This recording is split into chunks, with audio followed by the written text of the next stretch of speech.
I'm honored today to have with us Professor Casey Mulligan. He's on the Council of Economic Advisors, I believe, on some role. He'll be able to tell us a little bit better. And he's at the University of Chicago, I understand, as the economist. And he's the author of many books, including You're Hired, a reasonable pun on Donald Trump's catchphrase from The Apprentice, You're Fired. And I'm happy to have him on to elucidate all things, economic and or Trumpian. So Professor Mulligan, what's up right now with you, and what's your role within the administration, and where are things headed economically? Okay, I'm good at saying my name. I was in the first Trump administration. We're filming this during the second Trump administration, but in the first Trump administration, I was the chief economist at the White House Council of Economic Advisors. And now President Trump has nominated me, and the Senate confirmed, been sworn in as the chief counsel at the Office of Advocacy at the SBA. Okay, well, that's a little bit different role. So where do things lead for you? What's going to be your, I guess, what are you going to be your challenges? What's kind of a prototypical case that would come across your desk? And what are your kind of general proposals or directions or predictions? Well, small businesses are at quite a disadvantage in Washington. They don't have lobbying shops and things like that. And so Congress created the office that I'm in to advocate for them. So the title I mentioned is a little misleading, but not the advocacy part. That's my job, to advocate for the small businesses around any policy that would affect them in an important way. And the vast majority of that tends to be regulation, which comes in so many pieces. And one reason I think the president put me here is I had drifted in the first Trump administration towards specializing on regulatory effects. Deregulation was a big part of his goal in the first term, and it's just as big a goal for him in the second term. So I've had on, first of all, I run some small businesses. I had my own medical practice for 27 years, and I also, have kind of a real estate offshoot that came from that. I wound up owning the building. It's kind of like, not quite a strip mall, it's like Main Street set of storefronts and so forth. And so both of those are small businesses, and that comes with challenges because, you're somewhat prone to the vagaries of bigger things that happen. Like with the real estate thing, there was this, I don't know if you heard about this thing in 2020 called COVID and lockdowns and so forth. And I've written extensively on that topic. And I think President Trump a little bit was hoodwinked, taken blindsided, or might have been, misinformed that it was a big Chinese bioweapon and whatnot. Anyway, on the real estate side, storefronts had this, big challenge of somehow surviving without customers. It's tricky. And there were all these, economic potions poured in, people somehow getting paid not to work and all that kind of stuff. I mean, huge disruption. Have small businesses managed to kind of settle in or settle out or get, any settlement from that? I can speak from my own perspective, but it seemed like during the lockdowns, some of the bigger companies, Amazon, which is maybe, the amalgam of all the small business put together, did pretty well, and Netflix and so forth. It seems like that was kind of the biggest buzzkill of small business. I don't know what your thoughts are on that, and how do we kind of prevent similar? Well, no doubt, the pandemic was really hard on small businesses. The policy should have been more favorable to staying in business, staying in school, and things like that. Small businesses have had quite an impressive recovery by historical standards, although I'm not sure they're all the way back. It's a little bit hard to compare now. We're looking back. That would be 6 years, essentially. They did have an impressive recovery. President Trump has put in more in his health area. His biggest agency is the Health and Human Services. And he's put in some very great leaders there who, like you, were really questioning the wisdom of trying to shut things down during the pandemic. Dr. Bhattacharya comes to mind. President Trump eagerly put him there to try to have a more intellectually honest department, and instead of putting out propaganda, which is really what was happening during COVID, to try to have more scientific, open discussion, to really tap into the wisdom that so many people out there like you and your listeners have, rather than trying to centralize proclamations in Washington. That's really actually the orientation of my office as well. It's not health focused, but my office, the advocacy part, big job of mine is to listen. Go out in the country. I was just in Iowa. I'm going to go into Florida soon.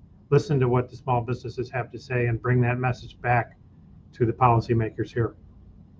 Well, that's an excellent thing. I think the one of the interesting insights, I mean, I kind of maybe had a hint of it just observing on my own, but you had a closer view in the first Trump administration, is kind of this iterative pathway of, people sometimes think he's, kind of, elephant in a China shop, or bull in a China shop.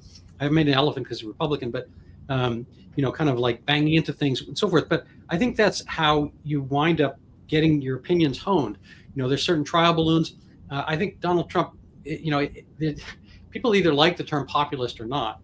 And I'm not sure, someone who's used derogatorily, but, getting at the root word, popular, the people, vox populi, ideally not presidents or populists, they are listening to the people. And I think Donald Trump has much more of a way of kind of getting in touch, by putting out trial balloons, by putting out what were then tweets and now X posts or truths on his own platform, and seeing where people congeal and how they activate around a concept. So just given that you've had a closer first or secondhand look than many other people, what are your feelings about kind of this iterative process that Donald Trump does? I mean, does he have the kind of fixed opinions beforehand and he's trying to edge them in kind of politically to get people around, kind of move the Overton window to his point of view, or is he kind of like, I guess, being judicious and, trying to figure out what is the Solomonic kind of right way to move along? He's not an ideologue. He listens. He's the best listener I've ever run into. His personality may not project that, but I've seen time and time again, he listens. And if you pay attention, you can see a few days later, weeks later, months later, that he really did listen and remember.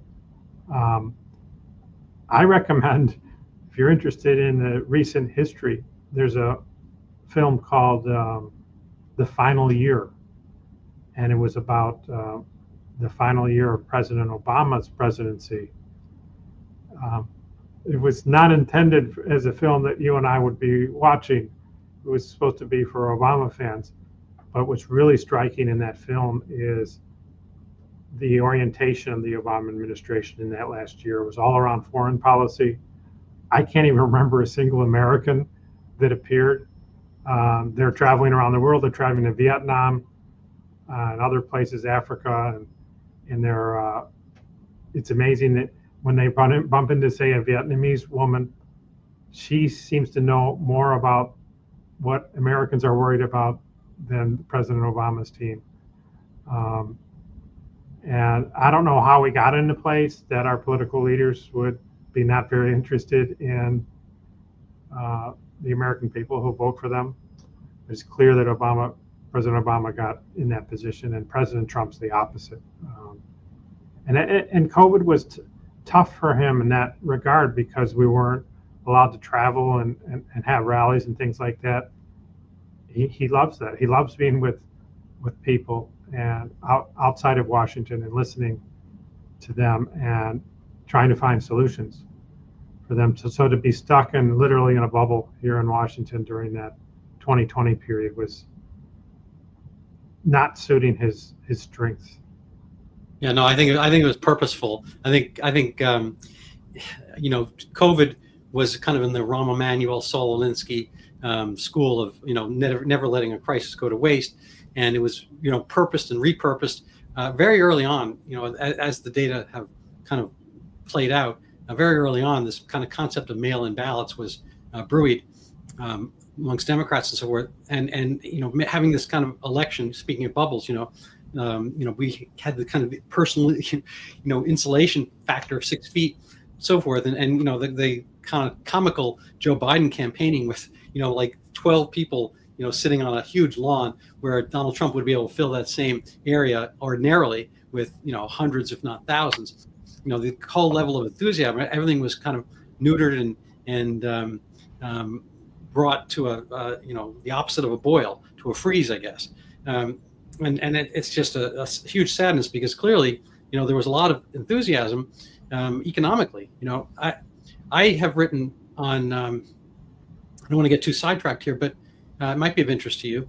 I've written fairly extensively on narcotic policy. People talk about the opioid epidemic, and everyone has kind of recency bias. They think it's fentanyl, or they think it's OxyContin that can cause this. And a bigger window, if you take 100-year look, 100, maybe a little more, we had an opium problem, and heroin problem to a certain extent in the 1900s, early 1900s, 1910, whatever, and that disappeared.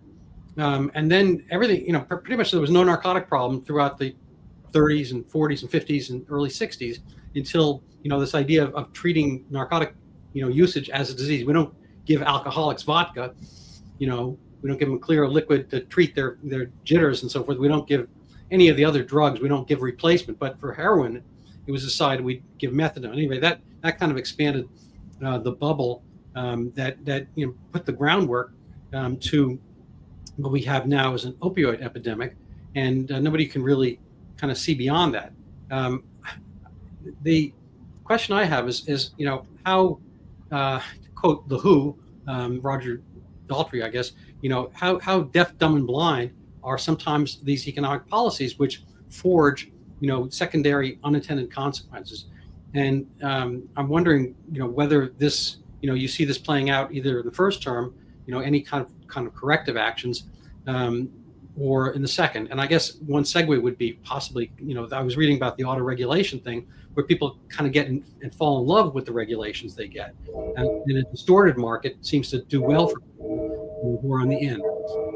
There's a lot there to unpack, so I could re-outline it for you, but take a stab. Well, I think a big part of the populist politics, and it's not just here in the United States, has been failures of the expert class, and that's been part of the backlash, and these are real failures. I think the narcotics problem would be a great example. What happened around COVID is another example. In fact, that may be the example that really made it crystallize it for so many people, that the expert class is certainly fallible and lacking wisdom and perspective that everyone else brings to the table. And the climate policies, the idea that we were going to, in just a few years from now, have half of the cars and SUVs and pickup trucks and garbage trucks and semi trucks be electric. I mean, those are definitely an echo chamber that allowed a group of people to think that was wise, and they're welcome to do that. The problem is they're in charge of a lot of things. Yeah, no, I think there's there's an H.L. Mencken expression, democracy is the theory by which the people vote for what they want, and they deserve to get it good and hard.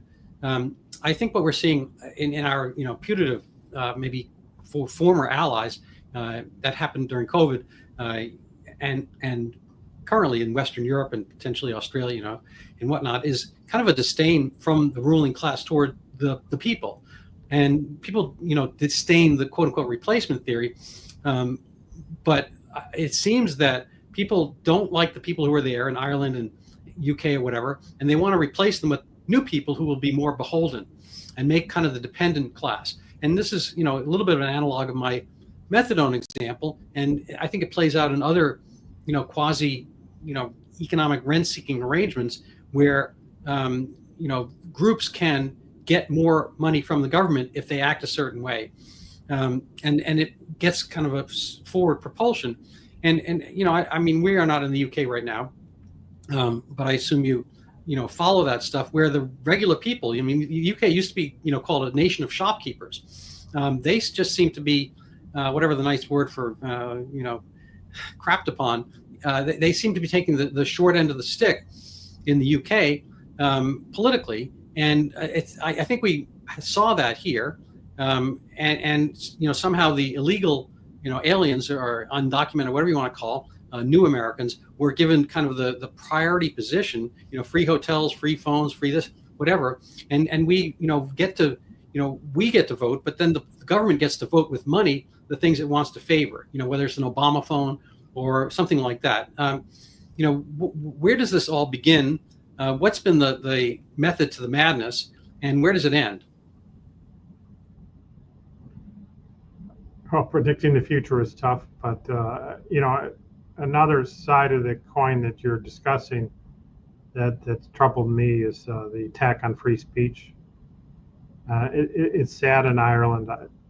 I love Ireland, but the Irish government has increasingly entertained ideas of some pretty severe crackdowns on speech, so-called bad ideas as declared by the government, harmful ideas supposedly, UK as well, and that not respecting your people when you're not even letting them talk.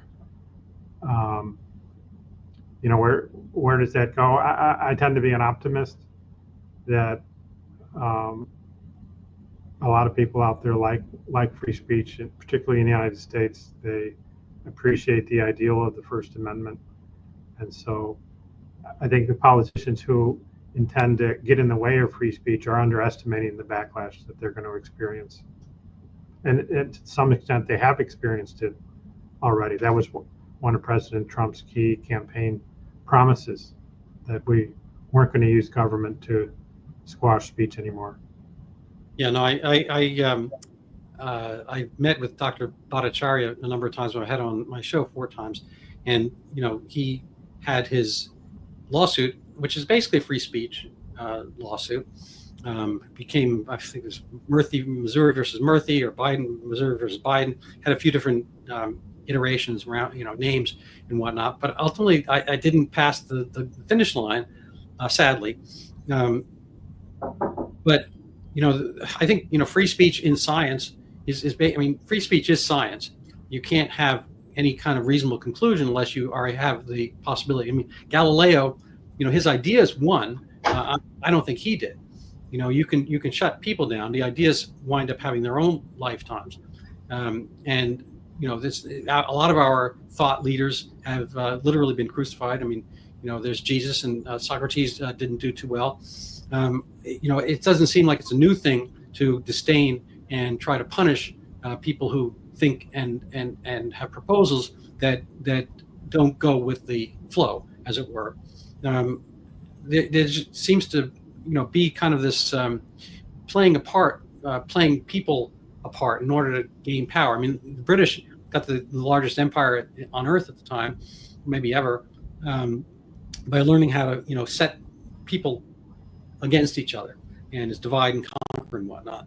And I think we see some of that. I had David Goodhart on. He's from the UK, an author and a journalist, and he has a great name for this called the somewheres versus the, I think it's the anywheres versus the somewheres. People who can be anywhere, kind of the laptop class. They can carry their laptop. They can work on a beach in Fiji and get the same work done. Whereas the HVAC guy, small business guy, he's a somewhere. And he can only do his HVAC business in his, near his truck. And his truck has a certain circumference of business and whatnot. It just seems that it's been predatory a lot of times, that the anywheres, win out. They put these lockdowns as long as the UPS guy still is working. He's the somewhere guy. He's the someplace person. I'm wondering, what your thoughts are on that concept, and how has the SBA, kind of approached that type of thought currently? I can't speak for the SBA itself.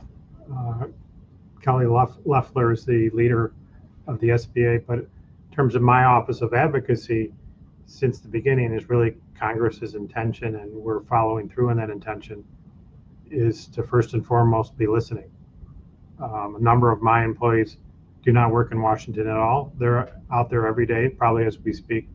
They're out there often cold calling on businesses in their area and asking them how things are going, if they have concerns about federal policy, and they relay that back to me,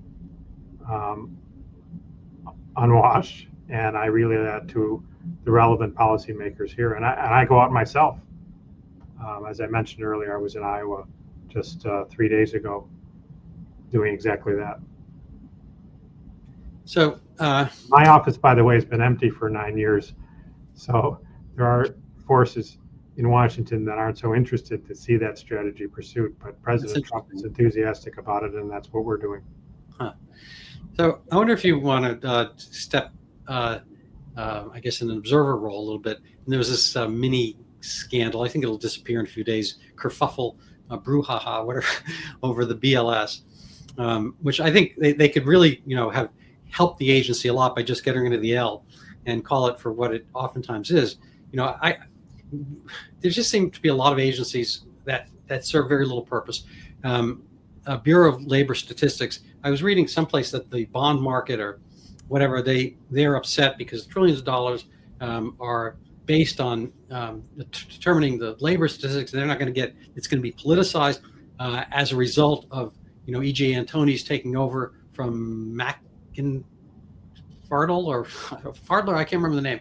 Funny name for like a 3-year-old, 5-year-old boy, McIntarfler, something like that. Anyway, whatever her name happened to be. I personally always thought these things were politicized. All the corrections are always unidirectional. They can get good. It's kind of like what the New York Times did with the cover of the Gazan child supposedly starved. They put a certain type of news out first, and they put a correction out for nobody. A few days later. It seems like the BLS was doing that. I don't know if you have any thoughts on that. And is it necessary at all? Because we have ADP and we have all kinds of other ways of monitoring things that seem to be clearer than what the government puts out, which ipso facto is going to be political. So I don't know if you want to speak to whether that's well, the BLS. They have a number of surveys, and several of those surveys have some very serious accuracy problems. And this is not a surprise. I'm not the first one saying this. This has been noticed for 5 years or so. And it's as their product, it's their job to fix it. And the BLS commissioner who was just let go, she knew that she had to fix it, and she put in places some things that she thought would fix or at least alleviate the problem. The problem being very low response rate, and particularly the reason I'm passionate about this and have made statements about it in the last week is the non-responses among small businesses. So we have our national statistics that are getting all this attention, but they're not including the small businesses the way they should, and their small businesses are the backbone of our economy. So anyway, you have this problem. She knew the problem, she acknowledged the problem, she put in things to fix it, and it didn't fix it, didn't alleviate it, didn't make a difference. In the private sector, when you step into a role and you say you're going to do X, Y, and Z, and you don't have any success in those attempts, you're let go and you replace somebody else to take a try. So that's, I think, a big issue, and the president is exactly right to have let her go and replace her. Furthermore, when the nature of that, when you have a data source that's unreliable, it gets to be very noisy. So you have to revise it a lot. So you're set up at least to look like you're cheating. Whether you're cheating or not, I haven't worked in the BLS. I don't know exactly how their recipe is conducted at a personnel level.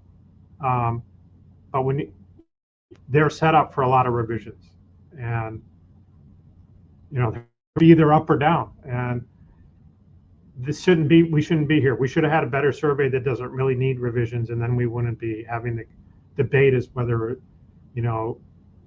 it's the revisions are political or not political. Yeah, no, I'm kind of thinking of Stephen A. Smith, talking about the Knicks. He's a fanboy. He makes no pretense otherwise. But if somebody asks him to predict the game, let's say the Knicks are playing the Celtics, and is he going to look at the game, or is he going to be a New York Fix? That's ironic. New York Knicks fanboy, and I think it's really hard for an individual. Now you have a bureau. It's going to be that. I mean, I think if you look back, I think there's been a fanboy aspect of the way the revisions go, kind of always in one direction. I think there might be some aspect of that in the Federal Reserve, and that's supposed to be another one of these non-political items. But it seems that things are kind of done in a way before elections, in particular, the quaternary, elections, every 4-year election, that seem to favor the Democrat more than the Republican. Am I right or wrong? And to wit, is it quote unquote better to have lower interest rates? How does that, what's the kind of alchemy they perform at the Federal Reserve? And is it necessary at all? I mean, shouldn't that just kind of, we don't have to tell the tides. I don't know if you're, there's some maybe water in the back of your picture like Michigan. We don't have to tell the tides what to do. We don't have to tell the boats how to react to the tides. It kind of just happens, and people deal with it one way or another. Is there kind of a rationale for having, a person, say, Magic Wand, Wizard of Ozing, the interest rates, and does it become like Stephen A. Smith, where they're going to be favorites?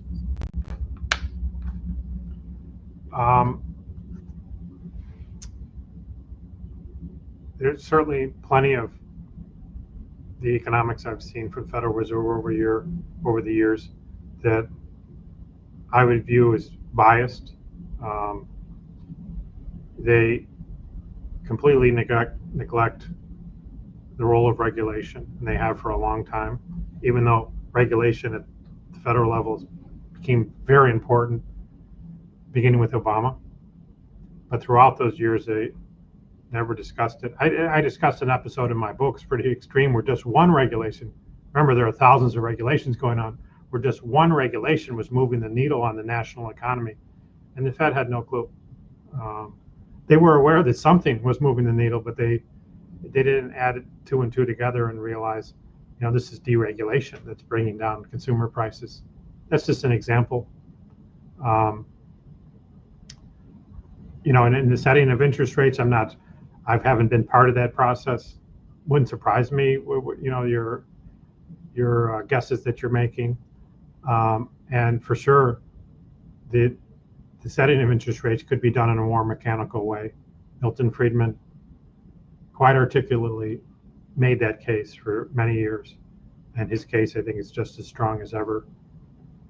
John Taylor at Stanford has also made the case that I shouldn't say the setting of interest rates, the Fed doesn't do that. It sets the Fed funds rate. Its policy lever should be much more mechanical instead of subject to discretion. And discretion can fall victim to lack of wisdom or political bias or any number of other things. So I agree with John Taylor and Milton Friedman on that. It's interesting. Just turning a little bit to inflation, there are all kinds of predictions of inflation going out of whack. It's an old joke, no offense, but if you lay all the economists from end to end, they'll never reach a conclusion. I personally think that, like every other human being, doctors, I don't think we as a profession came out clean through COVID. And, economists have a lot of views, and I think they oftentimes are political and part of the university. Leaving University of Chicago aside, I think the universities have, had kind of a favorite kind of economist, more, say, the Keynesian type. and whatnot, and maybe Marxian as well. Uh, our last, our Obama's dad, I guess, was kind of a Marxian economic professor, and then she left him, or he went to Kenya, and she hung out with Satoru, who's another Marxian economic professor. And I know there's a thread of those. Anyway, just I guess the question I have is getting back to inflation. A lot of the predictions from the tariffs were wrong. Now, a lot of the predictions of inflation were wrong. I've had on John Tamny, who runs Real Clear Markets webpage, and he feels like inflation has very little to do with kind of the money supply, kind of the I forget which school that is economically, but his feeling is it has much more to do with the absence of regulation, the ease of commerce, and that his prediction was Trump would lower inflation because he's deregulating. He's getting rid of stupid, onerous toll booths every 5 inches where you want to do things. I wonder what your thoughts are about that, about the kind of level of predictive value of the tariffs, whether you think tariffs, we can kind of make us, I don't want to overburden you with the questions, but maybe down the road we can ask about, what is the purpose of the tariffs and whether they're there as a threat or as policy. Yeah, just no question. We've seen pretty starkly in the last 2 years that universities are not representing a cross section of perspectives. There's no question about that. And certainly I remember quite vividly in the first Trump term, it was entirely homogeneous perspective on our president at that time. And it wasn't positive, and it wasn't well informed. That's okay. When your colleagues are uninformed, you can be uninformed too, and you can all enjoy each other. But it was not a range of perspectives. I don't think serving the students well. The point of a university is the students, and that they learn and grow, particularly at that time of their life. So now, on the other hand, the economics profession, it deals with numbers a lot, deals with complicated issues. So it's natural that it would be in a university. We want to build in each other. So much of what I do are tools that I learned in a university. AI would be the latest thing, but there are plenty of tools, econometrics tools, that the university is really the place to pick that up. So that's the way I think the profession maybe became biased, because the universities were biased, and it's hard to train people anywhere else other than a university, at least in my lifetime. So kind of circling back the question about inflation and how much of it has to do with kind of the whatever you call it, the pumping of money, printing of money. I'm sure there's no real printing going on, money supply issues versus John Tamny's thought that it really has to do with the ease of doing business, the ease of creation, and how fewer impediments can be put in people's way so that they can get back to the business of business, to quote or paraphrase Calvin Coolidge. Well, this is related to what we discussed earlier, that the Federal Reserve, I think, had a biased view of economic analysis. They were not paying attention to, I don't even know that they are paying attention today to regulation overall. They do pay a lot of attention to regulation in that they are bank regulators, but that's not for their national economic forecasting. That's more flexing their own muscle. But in terms of analyzing the economy, they're not considering regulation. So if monetary authority is not paying attention to regulation, then yes, regulation would tend to produce inflation, because the monetary authority is not paying attention and can't offset it, or won't offset it. And vice versa, when there's deregulation, we tend to reduce prices. And that's the episode I mentioned in my book, was May 2017, when a single regulation brought down the CPI, a shocking amount, that the chairwoman had to come out and give a press conference and say, hey, something's happened in telecommunications. and it's not our money supply movements. So I think what you described may be accurate for a period of time, but in principle, in a different period of time with a different perspective behind monetary authority, it could be the opposite. In the end of the day, it's always money supply and demand, and maybe the money demand is dominating during the time period we're talking about. I mean, I had the rare economics education back 1,000 years ago, Paleozoic. I was at Yale, and I was a chemistry and physics major, so this was just total sideline. But I had a professor, Mark Rosenzweig, who was not a leftist economist. And then later there was a seminar, I don't remember his name, but he had been in the, let's say, Nixon White House, and Nixon was almost a bad word on campus.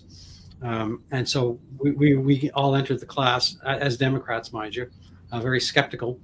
But he kind of brought my eyes open to monetarist concepts. And his example, I believe, if I don't bastardize it, is that, you know, if you're at a monopoly board, for instance, the game that is, you know, there's a certain amount of money in the game, and things have a value when you auction certain property off. You know, people have a certain amount of money. If they had 10 times that amount of cash on hand, the property would go for more, and theoretically the price is inflated. Now, the kind of the ease of, you know, doing business is if you could somehow have the dice, you know, roll automatically and have the transactions, you know, calculate, as opposed to people having to figure it out and whatnot. If you could get the, you know, the game in play moving better, more smoothly, maybe less jail time and whatnot, you could maybe inflate the money supply, add more dollars to the game, but also simultaneously more people would be playing, and maybe the board itself would not just be 4 sides but become 12 sides. So kind of like, so I think the Tammany concept is that it is not just money supply. If you can get the whole game to be more of a game, more participants, more action, then things will kind of adjust without being inflationary per se. Anyway, I don't have to stick on that. If you want to comment on that at all, or we could move to another topic. I know, this is a valid perspective, but I in my terminology, I'll call that money demand. If you get an increase in the demand for money, money will be worth more. That's anti-inflation. But that's just putting different words on what you said. It's not disagreeing. Fair enough. So getting to the, you know, kind of the mystery world of tariffs and the internal versus the external revenue service. I don't know if you care to weigh in on any of those aspects. You know, people have had all kinds of you know, strange ideas about tariffs. I mean, tariffs, I guess, were the default position for the government till you tell me, the Woodrow Wilson era. We came up with the idea of taxing income. I don't know exactly whether that was a constitutional amendment or a law. I don't know the provenance thereof. Maybe you can help me out on that. But you know, I see in part the tariff as a ploy to get people to have zero tariffs. You know, to have, you know, lower barriers to goods passing one way or another. I think, I'm not a globalist, but I think that there is, you know, by necessity, a reasonable reason and rationale for global trade, because some things are some places and some things are other places. And you know, getting back to basketball, you know, if you have 5 centers on your team, another team has 5 guards, you can make a trade for one or the other, and both of you benefit. I mean, that Milton Friedman's concept of all wealth being created through trade. So, you know, the lower the barriers, the more kind of lubricated and fluid those trades can be, all the better. And I think Donald Trump understands that, but he also has, I guess, you know, maybe I don't want to answer my own question, but I think he has a dual purpose here of building up the industrial base in case there's war with China or any other country, whatever. We can still make, you know, bullets and whatnot, as opposed to having to, you know, outsource or you know, insource them from some outside place. Do you have any thought about how the tariff concept has progressed, and will we ultimately wind up with more of a VAT concept of taxation versus having to, you know, kind of regurgitate, you know, thousands of data points about, you know, how we insulated our house and whether we are Native Americans are on, you know, and so forth. I mean, it's just kind of like a crazy thing to do, the 1040. Yeah, the tariff issue has been highly exaggerated. I think that's starting. People are starting to have to admit that. I don't quite understand how, a tariff or a set of tariffs leads to crying that the sky is going to fall. Meanwhile, there are all kind of policies that are much more consequential, like trying to make semi-trucks into EVs in a matter of a couple of years. I mean, people could starve in that situation. But anyways, the cataclysm was somehow around tariffs. That was highly exaggerated, and we're seeing in the markets now, and some of the other economic numbers. And that was what you would predict. I think if you were unbiased and you just took your green eye shades and sharpened your pencil and see, what are the magnitudes involved here, it was hard to make such exaggerated claims that were made. So that's one issue, the sheer exaggeration, even if we granted that they had the direction correct. The other part is it's been described in a straw man. I always point back to the platform of the RNC, which was written by President Trump. I was in Milwaukee about a year ago right now, 13 months ago, where gave a speech in favor of the platform, and I was there, and President Trump delivered that platform to all the Republicans. Democrats weren't there, but all the Republicans were there. He made his case. I gave a speech which was less inspiring, but I gave a speech also supporting that platform. And he asked the Republicans for their votes, and they overwhelmingly, it was a massive win in the platform committee for his platform. And his platform included a shift from internal revenue to external revenue. Those are the president's term. The most famous internal revenue item is what you described, Form 1040. But there's also payroll taxes, be another big form of internal revenue. A shift in the direction of less internal revenue and more external revenue, which would be the revenues that are collected when goods cross our national border. And so that even further amplifies my first point of exaggeration. The platform was about changing the mix of revenue. It wasn't about increasing the overall revenue. I could understand, I still wouldn't want to exaggerate, but I could understand if his proposal had been, let's have more government revenue through higher rates overall. I could understand some people saying, well, that's going to have a negative effect on the markets, the economy, whatever. That wasn't his proposal. People are too, I guess it's too boring to read what his actual policy was and the Republicans' policy. It's important there was Republicans too. I mean, because they are running the Senate, they're running the House. They all signed on to this with quite a bit of enthusiasm. And it's about changing the mix of revenue. It can't be cataclysmic to change the mix of revenue. Particularly when the overall level of revenue, the intention is to reduce the rates at least. Now, probably we will get economic growth that'll maybe allow for more revenue, but certainly the rates are being brought down overall while the mix is being changed. Now, the changing mix has different effects on different people, so I'm not claiming changing the mix of revenue has no effect overall, but it's the national effect, the national average effect is rather uninspiring, I think, from changing the mix. It favors some and disfavors others, whether that's a national security issue or a political issue. Of course, Michigan has a special place in our politics due to the Electoral College. That I'll let others opine on that, but I can't make drastic GDP predictions around changing the mix of taxes. Yeah, so that's interesting.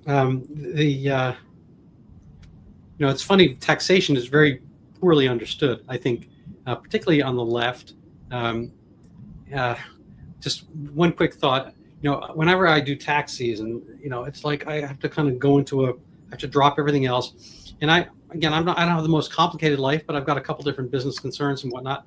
And I have my friend TurboTax I'm dealing with, and it's just kind of a big black box. I pour all this stuff in about, I don't know how many, dependents I have, all this kind of stuff, and where the money came from. It's just crazy. And I'm thinking, I drive, say on the Mass Pike, which has a toll, and right now it's got Fast Pass or Easy Pass, whatever they call it, and I just zip through, and it charged me. I mean, theoretically, they could charge me according to rush hour, whatever. They could do mixed pricing, but it's a certain fixed price, whatever it is, a couple bucks. I zip in, I zip out. I don't think about it. I pay it. I understand I'm paying it. But with the IRS, it takes me, maybe a week or so of intense kind of internal mental colonoscopy audit to get all this stuff out. I have to have huge records. And again, kind of the velocity of commerce. If we could get something more like a toll booth, and less like, a mental colonoscopy for these simple things of taxation, I think we'd be better off. I mean, there's the flat tax, which people think is, pro billionaire or whatever. But even a flat tax, Elon Musk would still be paying, thousands of times more than somebody in middle income, even as long as the rate were clear.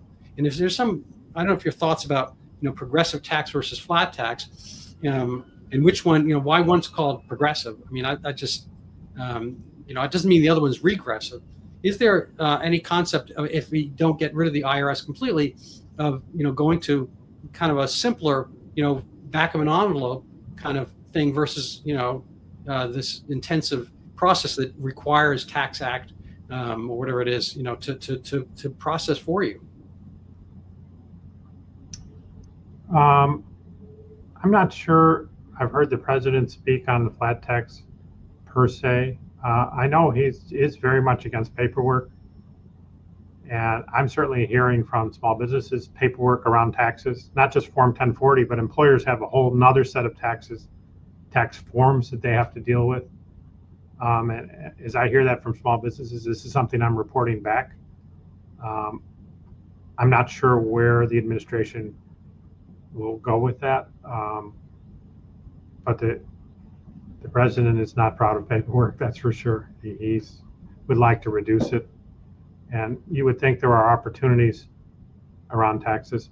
Now, there's also the question of, what can you do with Congress and the filibuster and all that? That's outside my scope of responsibility, but I'm aware that it's there.